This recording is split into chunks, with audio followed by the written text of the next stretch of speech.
Halo, selamat pagi dan selamat berjumpa kembali di channel ini di Mind Trading Institute bersama saya, Leo Budi, dan Saya dari Fibonacci di Instagram ya.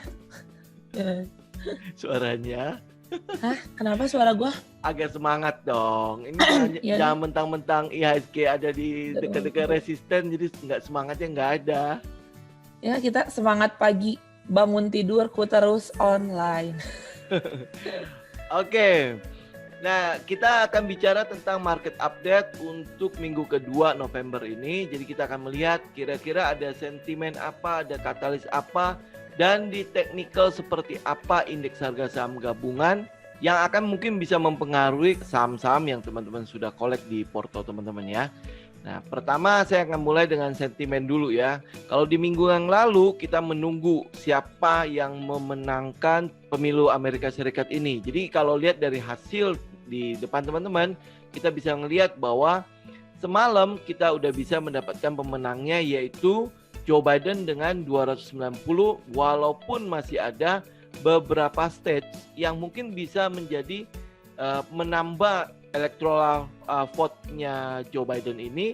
Ya, pertama adalah di Georgia yang masih ada 16 lagi, dan yang lain sih sepertinya sudah ada di ke Donald Trump ya. Tetapi dengan hasil 290, Joe Biden sudah dipastikan menjadi Presiden Amerika Serikat yang baru. Kita lihat juga di Twitter sudah banyak kepala pemerintahan dan kepala negara sudah memberikan selamat kepada Joe Biden. Jadi hampir boleh kita katakan akan adanya pemerintahan baru di Amerika Serikat. Nah, teman-teman juga bisa search bagaimana efek dari pemerintahan baru ini, karena kebijakan pemerintahan baru, kebijakan Joe Biden ini cukup membuat pengusaha-pengusaha di Amerika ketar-ketir karena dia akan menaikkan kembali pajak.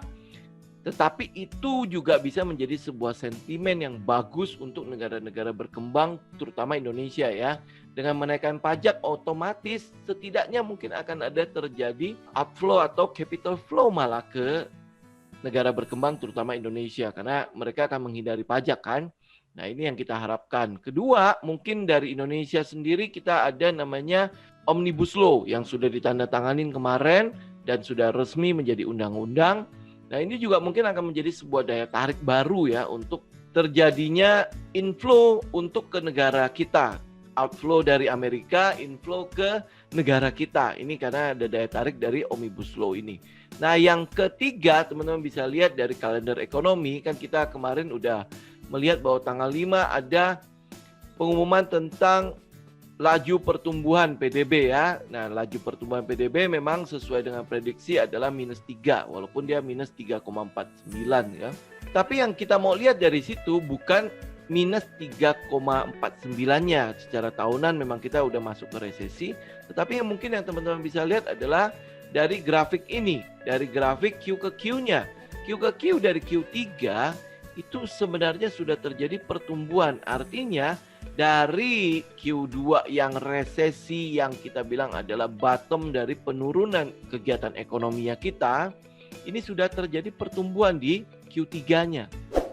Ya, jadi yang kita lihat adalah antisipasi kita ke depan, jangan lihat ke belakang lagi karena ini semua adalah data masa lalu. Yang perlu kita antisipasi adalah ke depannya. Nah, secara teknikal, seperti apa teknikalnya? Kita akan lihat sama-sama bersama Ibu Cindy. Yang pertama ya, sentimen yang menaikkan IHSG di minggu lalu, salah satu sentimennya itu kan ada dari selain ini pertumbuhan GDP ini yang membawa, maksudnya mengartikan Indonesia lebih baik dan dibantu oleh faktor IDR ini. IDR itu menguatnya cukup baik ya. Nah, ini kelihatan banget ya minggu lalu itu rupiah itu menguatnya. Di gap down ya. Ya, ini di gap down ya. Jadi berarti menguat. Ibaratnya ini tekanan untuk menguatnya sangat besar berarti ya dengan membaca chart seperti ini. IDR sendiri ini mempunyai titik support di 14.200 kebetulan. Sesuai nih di closing hari Jumat lalu. Support selanjutnya itu 13.800.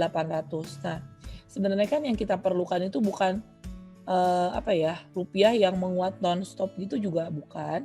Kita itu membutuhkan kestabilan. Jadi mungkin rupiah ini akan menguatnya di menguat dan stabil di 13.8 sampai 14.2 kurang lebih gitu ya. Nah, kita akan lihat chart IHSG-nya. Nah, ini chart kita waktu minggu lalu ya, yang trend line-nya ini. Nah, di trend line-nya ini kita bisa ngelihat ya, dia udah menembus middle-nya. Berarti arah kurang lebihnya ada di daerah sini ya. Lanjutan resistennya. Tapi di horizontal pun kita punya resisten. Di sini di area Fibo di sekitar 5375 sampai 5400. Secara Fibo, secara horizontal itu ada resisten gitu. Kalau udah teman-teman ada yang udah punya barang, di sini adalah tempat kita untuk memasang trailing stop kita gitu ya.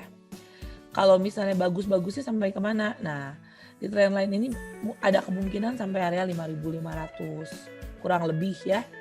Tapi tetap kembali disesuaikan dengan sahamnya. Sahamnya kita udah sampai resisten belum gitu. Mulai di trailing stop kan lah. Jadi untuk minggu depan lebih ke mungkin ada sedikit taking profit ya. Mulai masuk ke area-area euforia ya. Iya, karena kita perjalanan kita udah lumayan panjang dari sekitar 5.000-an ya nih, udah sampai cukup jauh ya sebenarnya. Jadi ya mulai trailing stop lah, kalau udah naik gini siapa tahu masih naik gitu. Tapi untuk mengamankan posisi ya trailing stop aja sih gitu. Oke, nah buat stock pick bagaimana? Nah, stock picknya itu kalau minggu lalu kita stock pick banking, properti itu kan udah pada naik semua ya. Jadi kalau kita ngasih stock pick di harga yang udah naiknya jauh terlalu beresiko juga. Jadi sebaiknya ya kita mantau pasar dulu aja lah kalau minggu depan. Terus kan ini efek kemenangan pemilu di Amerika kita belum melihat langsung ya karena baru beresnya ya. Kemarin kan mepet baru sekarang ya akhirnya jadi kelihatan mencolok jauh gitu meninggalkan Donald Trump ya, Joe Biden-nya gitu. Jadi sebaiknya kita lebih trailing stop, wait and see gitu. Kalau misalnya mau beli pun kita tunggu pullback dulu lah gitu.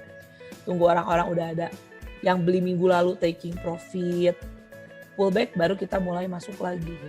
Kan waktu minggu lalu kita bahas ya kok ya, bahwa kesempatan beli terakhir itu ya kok, dan itu udah terjadi dan udah naik gitu. Yeah. Jadi selanjutnya kalau mau belanja kita tunggu pullback dulu lah gitu. Ya, ini artinya kalau seandainya saya udah punya barang, berarti saya tinggal aktifkan trailing stop, atau kalau memang sudah sesuai dengan trading plan itu adalah target price kita sudah bisa mulai mencicil jual lah ya.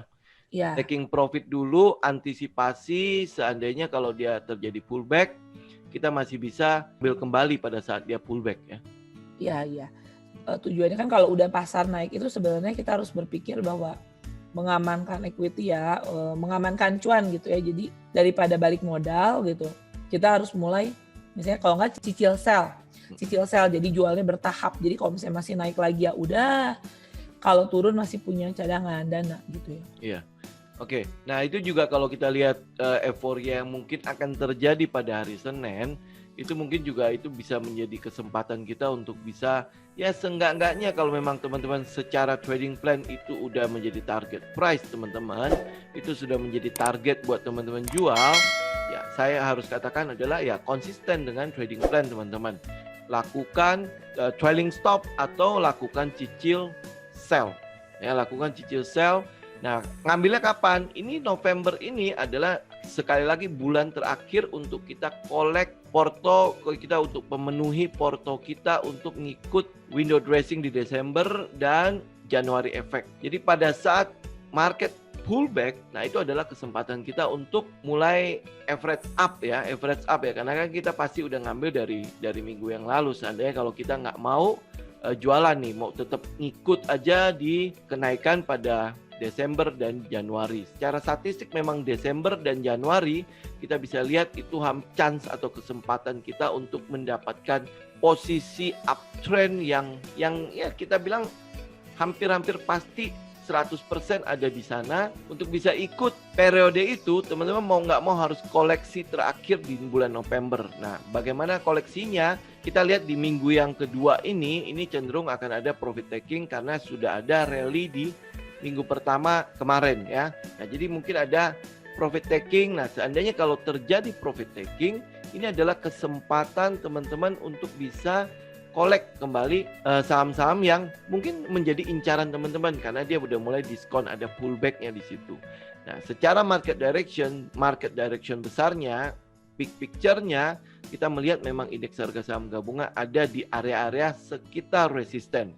Tinggal teman-teman masuk ke mikronya. Mikronya berarti technical per sahamnya. Lihat support resistennya. Buy on support. Jadi kalau memang dia ada di resisten, teman-teman bisa bersiap dengan trailing stop teman-teman. Kalau seandainya dia tembus dengan sentimen yang ada, teman-teman masih bisa dapat keuntungan yang sedikit lagi gitu ya. Tetapi ingat, aktifkan trailing stop. Karena secara market direction, secara garis besar, indeks harga saham gabungan ada di dekat area-area resisten. Gitu ya, Sin?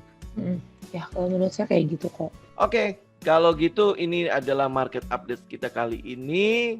Kita akan ketemu lagi di minggu depan untuk market update minggu depan. Thank you untuk Cindy buat kesempatannya. Thank you Kak Budi untuk waktunya. Salam cuan ya buat semuanya. Ya, amin. Salam cuan semua. Ya, semoga bermanfaat. Sampai ketemu lagi di video berikutnya. Salam tim.